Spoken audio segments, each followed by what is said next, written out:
Assalamualaikum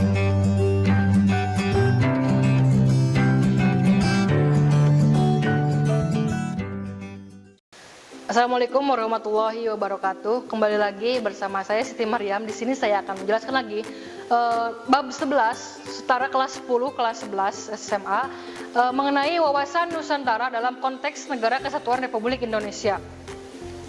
Nah, kita akan membahas mengenai wawasan Nusantara. Apa sih wawasan Nusantara? Nah, berdasarkan dengan ketetapan MPR tahun 1999 bahwa cara pandang dan sikap bangsa Indonesia mengenai diri dan lingkungannya yang serba beragam dan bernilai strategis dengan mengutamakan persatuan dan kesatuan bangsa serta kesatuan wilayah dalam menyelenggarakan kehidupan bermasyarakat, berbangsa, bernegara untuk mencapai tujuan nasional. Nah, di sini secara etimologis bahwa wawasan Nusantara berasal dari kata wawasan dan Nusantara. Wawasan berasal dari kata wawas atau bahasa Jawanya yang berarti pandangan, tinjauan, dan penglihatan indrawi. Nah, Nusantara berasal dari kata nusa dan antara.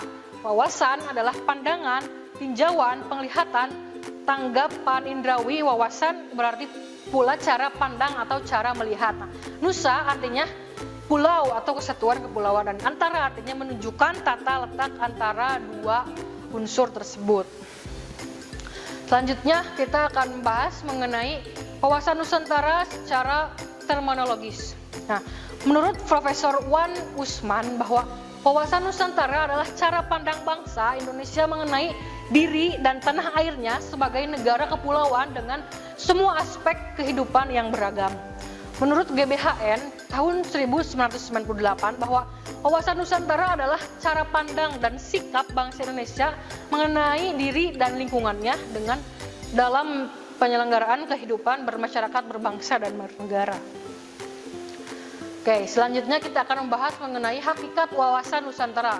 Bahwa hakikat wawasan Nusantara adalah keutuhan Nusantara yang dalam pengertiannya merupakan cara pandang yang selalu utuh, menyeluruh dalam lingkup Nusantara demi kepentingan nasional. Dalam GBHN disebutkan bahwa hakikat wawasan Nusantara diwujudkan dengan menyatakan Kepulauan Nusantara sebagai satu kesatuan politik, ekonomi, sosial, budaya, dan pertahanan keamanan. Yang ketiga ada asas-asas wawasan Nusantara. Yang pertama ada kepentingan yang sama, keadilan, kejujuran, solidaritas, kerjasama, kesetiaan terhadap kesepakatan bersama untuk menjadi bangsa dan mendirikan negara Indonesia yang dimulai, dicetuskan, dan dirintis oleh Budi Utomo pada tahun 1908, Sumpah Pemuda pada tahun 1928, dan Proklamasi Kemerdekaan pada tanggal 17 Agustus 1945. Selanjutnya mengenai kedudukan, fungsi, dan tujuan wawasan Nusantara. Kedudukan wawasan Nusantara sebagai wawasan nasional bangsa Indonesia merupakan ajaran yang diyakini kebenarannya oleh seluruh rakyat Indonesia agar tidak terjadi penyesatan atau penyimpangan dalam upaya untuk mewujudkan cita-cita dan tujuan nasional. Dengan demikian, wawasan Nusantara menjadi landasan visional dalam menyelenggarakan kehidupan nasional.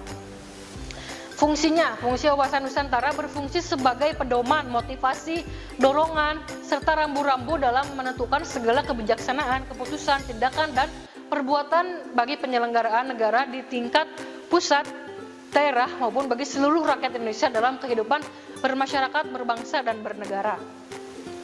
Tujuan wawasan Nusantara itu bertujuan untuk mewujudkan nasionalisme yang tinggi di segala aspek kehidupan Indonesia yang lebih mengutamakan kepentingan nasional daripada kepentingan individu, kelompok, golongan, atau suku bangsa atau daerah. Nah, kepentingan-kepentingan tersebut tetap dihormati, diakui, dan dipenuhi selama tidak bertentangan dengan kepentingan nasional atau kepentingan masyarakat. Selanjutnya, mengenai aspek-aspek Trigatra. Nah, di sini yang pertama ada letak dan bentuk geografis bahwa Indonesia terletak pada 6 lintang utara, 11 lintang selatan, 95 derajat barat timur, dan 141 barat timur. Di sini dilalui oleh garis khatulistiwa yang di tengah-tengahnya terbentang garis ekuador, sehingga Indonesia mempunyai dua musim, yaitu musim hujan dan musim kemarau. Kemudian yang kedua, keadaan dan kemampuan penduduk. Nah, penduduk adalah semua orang yang menempati suatu daerah tertentu. Kemampuan penduduk yang tidak seimbang dengan cara pertumbuhan dan secara pertumbuhan penduduk dapat menimbulkan ancaman-ancaman terhadap pertahanan nasional. 3 faktor kependidikan kependudukan yang sangat berpengaruh. Yang pertama ada kelahiran atau natalitas, ada kematian, mortalitas, dan perpindahan atau migrasi.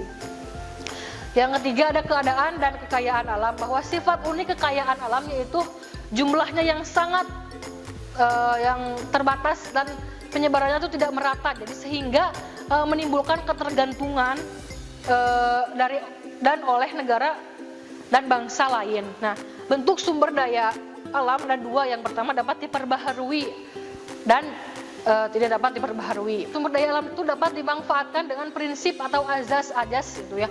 Yang pertama ada azas maksimal, artinya sumber daya alam yang dikelola atau dimanfaatkan harus betul-betul menciptakan kemakmuran dan kesejahteraan rakyat.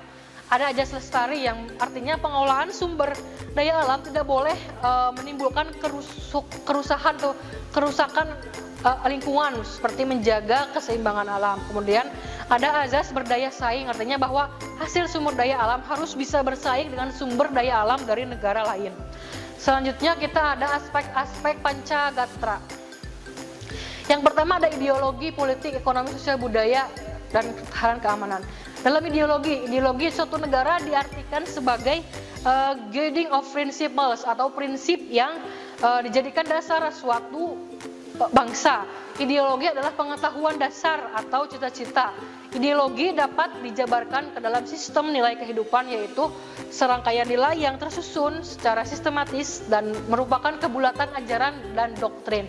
Kemudian ada politik. Politik dalam hal ini, politik diartikan sebagai asas, haluan, atau kebijaksanaan yang digunakan untuk mencapai tujuan dan kekuasaan.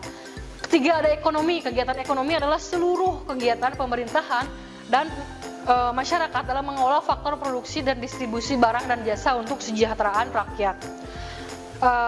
Yang keempat ada sosial budaya, bahwa sosial budaya dapat diartikan sebagai kondisi dinamik budaya bangsa yang berisi keuletan untuk mengembangkan kekuatan nasional dalam menghadapi dan mengatasi ancaman-ancaman baik dari dalam maupun dari luar, baik yang langsung maupun yang tidak langsung, yang membahayakan kelangsungan hidup sosial negara kesatuan Republik Indonesia, Pancasila, dan Undang-Undang Dasar 1945.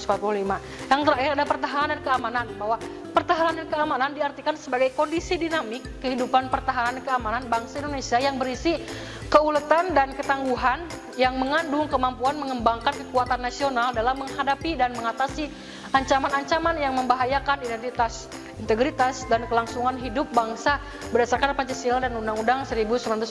Nah, ketahanan di bidang keamanan dan ketangguhan suatu bangsa dalam bela negara, di mana seluruh Poleksos Budahan Kam ini disusun, dikerahkan secara terpimpin, terintegrasi, terorientasi untuk menjamin terselenggaranya sistem ketahanan nasional. Sekian yang bisa saya sampaikan. Mudah-mudahan bisa menjadikan pengalaman dan pelajaran bagi kita semua. Terima kasih atas perhatiannya. Mohon maaf apabila ada kesalahan. Billahi taufiq wal hidayah. Wassalamualaikum warahmatullahi wabarakatuh. Kunjungi sosial media lainnya seperti website kami di pkbmalfata.com, Facebook PKB Malfata Mananjaya, Instagram PKB Malfata _official. Dan terima kasih telah klik video ini. Jangan lupa like, comment, share, and subscribe untuk menunjukkan dukungan kamu terhadap channel ini. Enjoy the video, PKB Malfata.